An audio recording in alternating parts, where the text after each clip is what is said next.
World War II was not only fought with tanks, planes, and armies, it was also fought in whispers, secrets, and shadows. As the world split into allies and Axis powers, espionage became one of the most crucial tools of survival. Yet hidden within these cloak and dagger operations was a story often overlooked: the role of women spies. At a time when gender roles were rigid, many women stepped beyond expectations and entered the dangerous world of intelligence.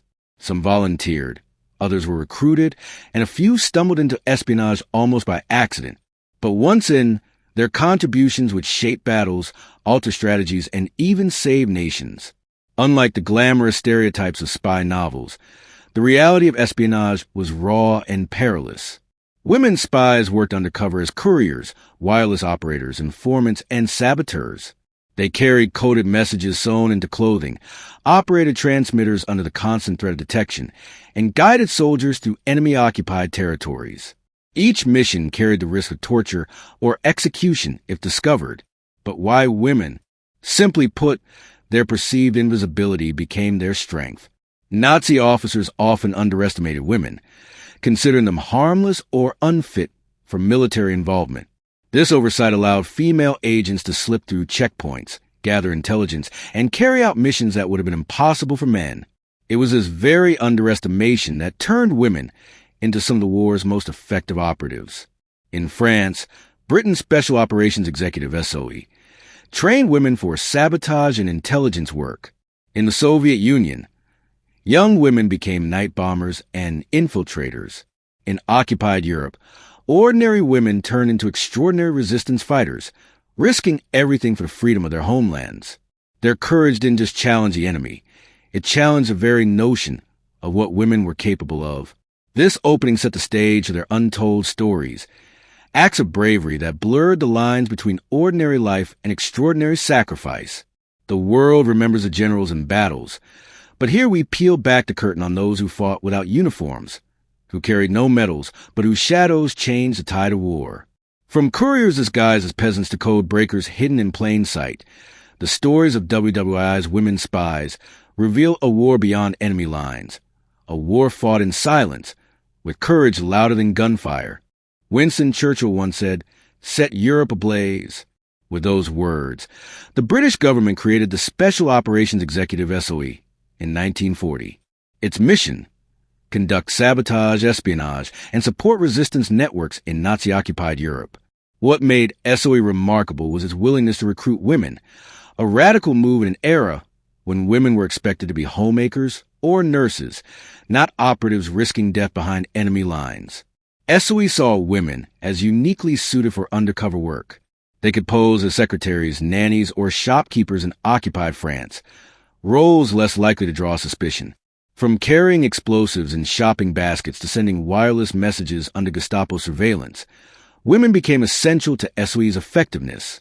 One of the first female recruits was Vera Atkins, an intelligence officer who managed many of SOE's women operatives. Atkins carefully selected and trained women, teaching them wireless communication, lockpicking, sabotage, and parachuting. She knew the stakes. If captured, agents faced brutal interrogation, torture, and execution. Despite the risks, dozens volunteered. The work of SOE's women was dangerous beyond imagination. Wireless operators had a life expectancy of just 6 weeks in the field. They had to constantly change locations, send coded transmissions, and avoid detection vans patrolling for radio signals. Couriers biked for miles through occupied countryside, carrying false papers and messages. Many never returned. Yet their courage proved vital in building resistance networks and disrupting Nazi operations. SOE agents blew up train lines, sabotaged factories, and relayed critical intelligence to London. They helped prepare the French resistance for D-Day, ensuring German reinforcements were delayed.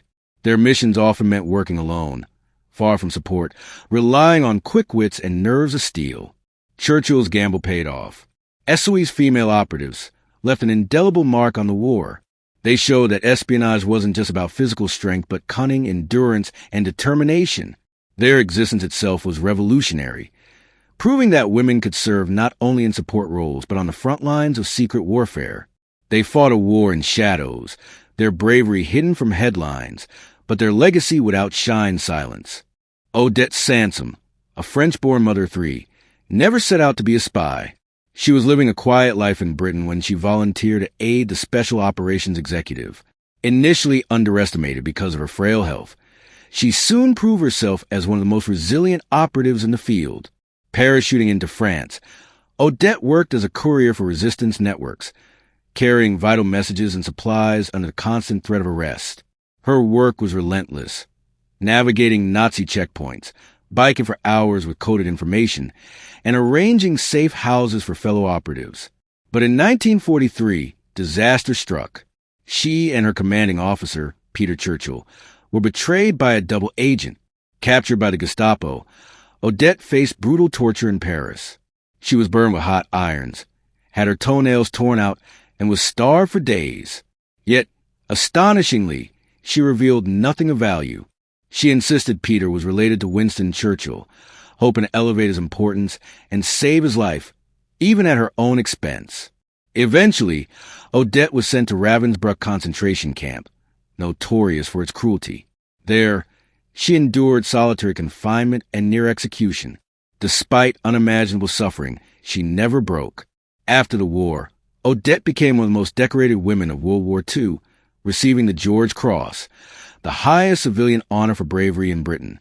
Her story reveals the human cost of espionage, incredible strength of spirit in the face of unthinkable pain.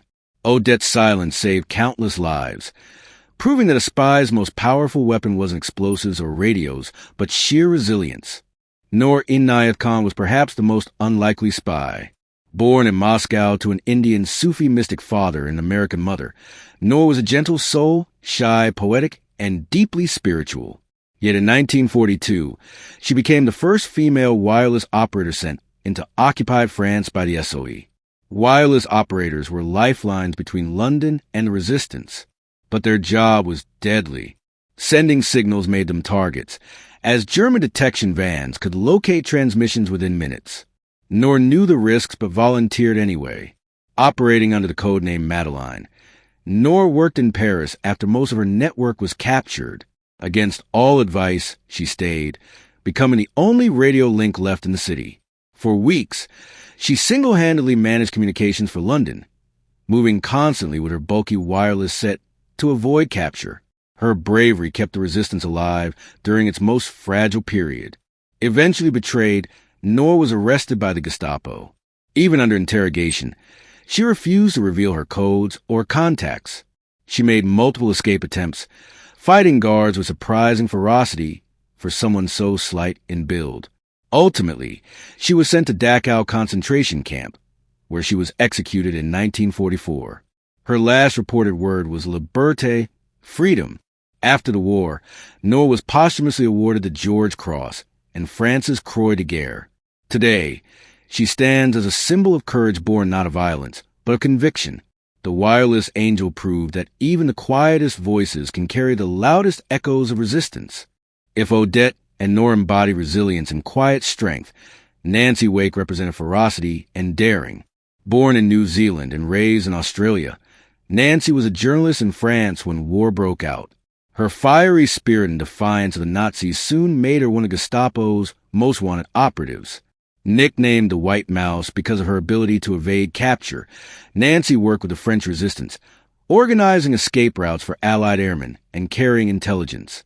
Her charisma, sharp wit, and bravery quickly earned her leadership roles, rare for women at the time. Nancy's exploits read like an action novel.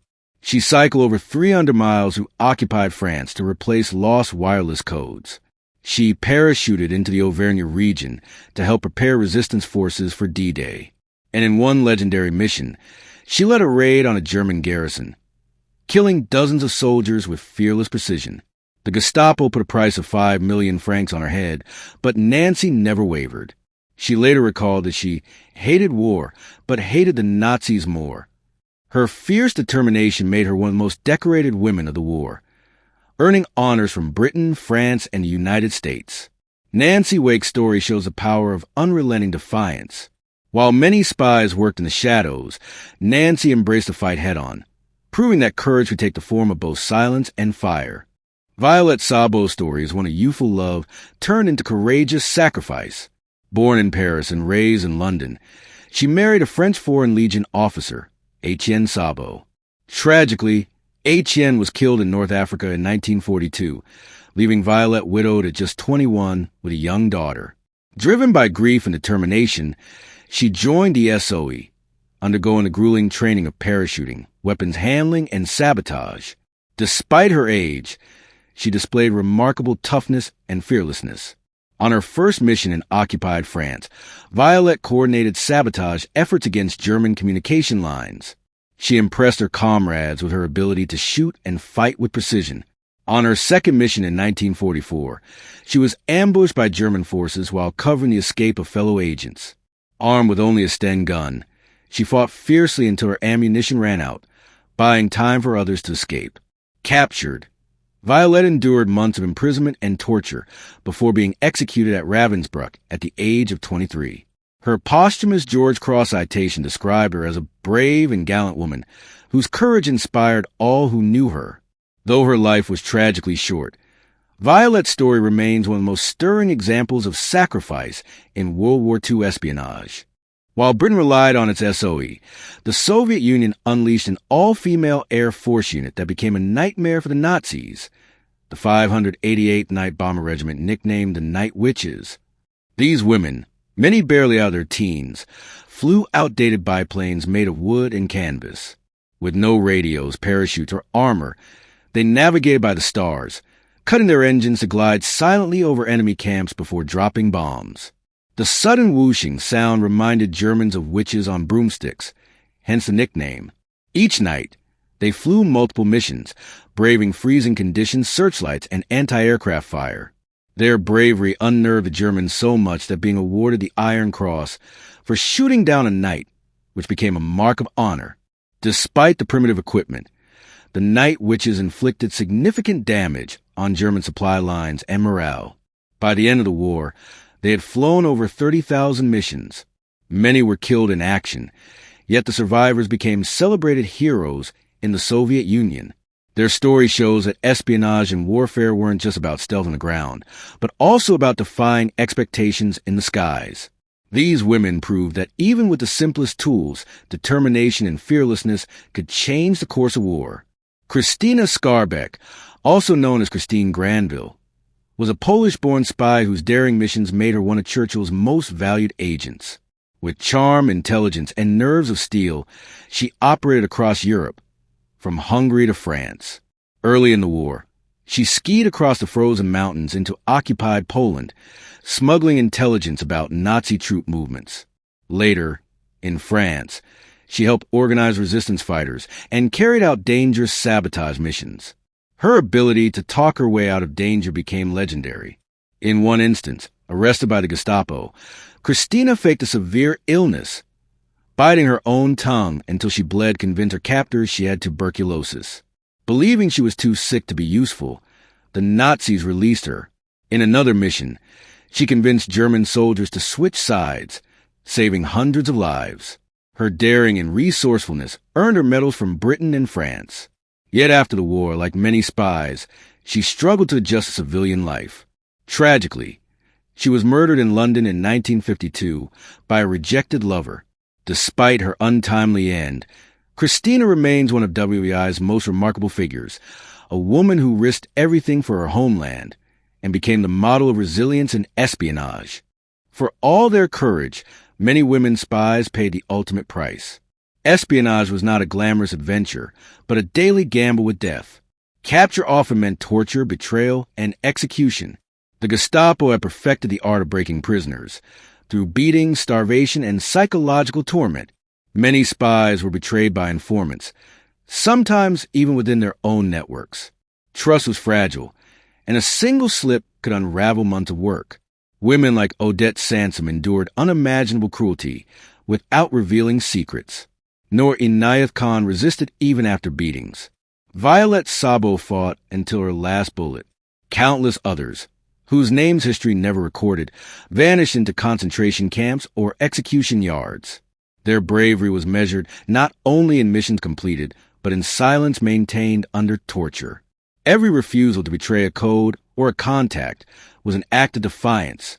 Their sacrifices saved Allied lives, delayed Nazi reinforcements, and kept hope alive for occupied nations.